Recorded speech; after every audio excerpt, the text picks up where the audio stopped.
All right, thanks for joining me today on my channel. This is Discovering My Money, and well, I'm talking about budgeting. So let's get started. But before I do that, I actually just want to kind of say I am on a little bit of a challenge for the channel. I want to be monetized by the end of August. That helps me to kind of pay for the kind of the expenses of a channel. There's not a ton of expenses at this point, but some of the things I'd like to do to improve the channel as I go forward.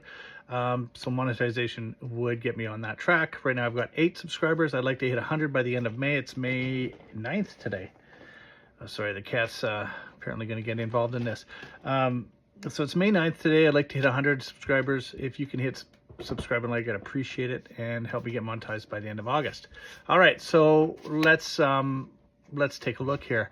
I'm talking about people who only work 10 months of the year, or maybe 9 months of the year, and we're going to talk about how we want to maybe focus on that to take some of the stress off of working part-time. Now, if you work a full-time job, this may also pertain to you in a certain way, because there are times when you may have like cutbacks at work, or you might have things pop up. So you might want to have a savings similar to this. Maybe there's a strike pending, like every 3 years, your company does this whole thing where they don't negotiate friendly up front, and there's always a threat of going on strike. So if your company or who you work for, maybe it's a government, has this threat of potential strikes every time the contracts come due, you might want to think of this as a 3-year cycle instead of a 1-year cycle. But let's just kind of focus it in on people who are working 10 months of the year, and then have 2 months they have to work for. So if you're working 10 months, it's easy to divide, right? So 1 month is 10% of your pay. If you're off 2 months, that's 20% of your pay.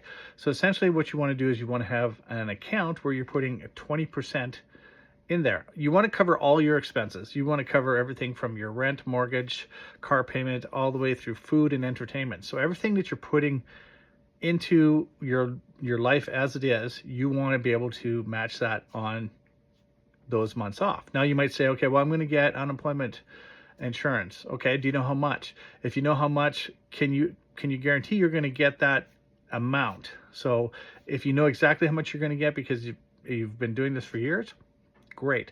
Then you can budget that in and say, okay, I don't necessarily have to put 10% away. Maybe I put 8% or 5%, whatever it may be, and that's going to be sufficient. Maybe I have a summer job that covers some of my income, but not my full income. So again, if you are guaranteed that job, then I would do it. If you're not guaranteed, or you don't know exactly what you're going to get, I would try and do the 10%. Now you might be thinking, I don't have 10% that I can make up. Well, what you need to do is look at it in the sense of how much can I do of that percentage, because you want to take the stress off. Because getting to the summer months, July and August, or it could be reversed, maybe you have winter off, you get to those times where you're laid off and you have no work. If you got nothing saved, I mean, essentially, that's where all the stress and panic comes in. Now you're putting stuff on credit cards. You're scrambling to take jobs that maybe don't pay enough, and you're working 2 jobs or whatever it is. So these things start to add up and create a lot of stress in your life. So get rid of the stress, get rid of the whole question marks, and let's start figuring out how much we can put aside for those periods. Okay, so again, if you're working 10 months, it's easy to divide it up. I need 2 months worth of pay, so that's 20%, and go from there. If you're not really great with percentages, that's really not a big deal. You can manage that. So for instance, 10% is just take your overall pay and times it by 0.1, right? So if you get paid $2,000 times by 0.1, it's $200. So you have to save $200 a month to put towards there for 1 month. If there's 2 months that you need to save for, right, it's 0.2, right? Or you can do 0.1 and then just double it, right? So simple math will just say take that 10% for 1 month and then double what the amount is, whatever your expenses are.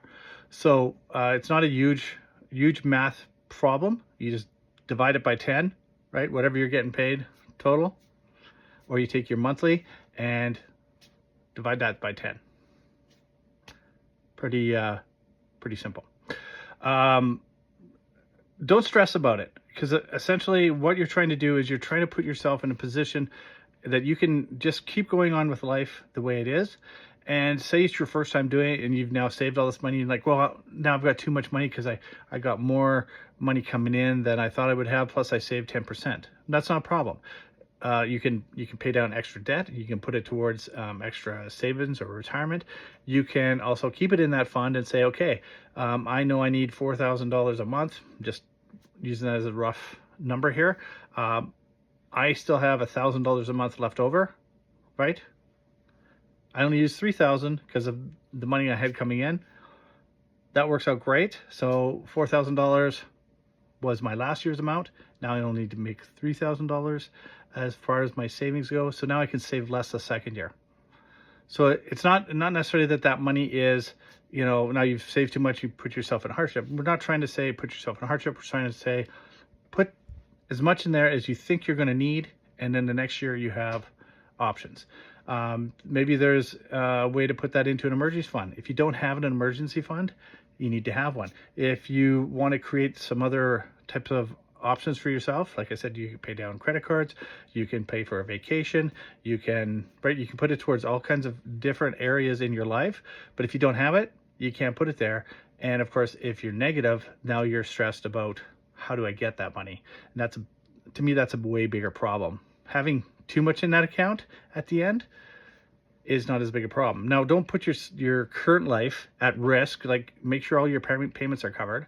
I mean, if you have to say, okay, I'm going to go out with my friends less often or spend less money going out and socializing, that's not a huge hardship. Maybe it feels like it's a huge hardship, but essentially you're taking care of yourself for your future, and you're taking less stress out of your life. And now you're in a much better position going forward, and you can say, okay, I have this money, I know how much I got to save, yada yada yada. Don't forget, there is inflation, there's unexpected expenses, and if you're not putting yourself in a position for emergency fund and other things, that extra money can be applied in so many different ways to help you and manage your life, right? Manage your stress, manage everything. So working 10 months of the year can be a little bit challenging, or 9 months of the year, whatever it is for you. But remember, budgeting for it is essential. And as I said, any of you who are on a kind of a union contract where every 3 years or 4 years or whatever it is, there's going to be a threat of a strike, and that puts everybody at strain. And so many people are like, how do I pay my bills? I'm on strike and blah, da, da, da, da. I can only get 10% of what my wage is, or whatever the union helps you with. And so they have all these scenarios where they can help you out, but help yourself by planning for that, and just say, if I'm going to be at threat of being on strike for a month or 2 months or 3 months, then you can plan for whatever length you think might be necessary. I plan for more than less, and over 3 years, so that's 36 months. You just take the amount that you think you're going to need to save, divide it by 36, and that should give you some idea what you want to save for that potential strike scenario. And now you've put yourself in a much better position. I hope you'll click subscribe and like, follow along with my budgeting ideas. And I do have a link below for anyone who's new to budgeting, just to get you some basic ideas. It's not all inclusive, but it gets you started. Click that link and check out my budget checklist. We'll see you next time. Have a good day.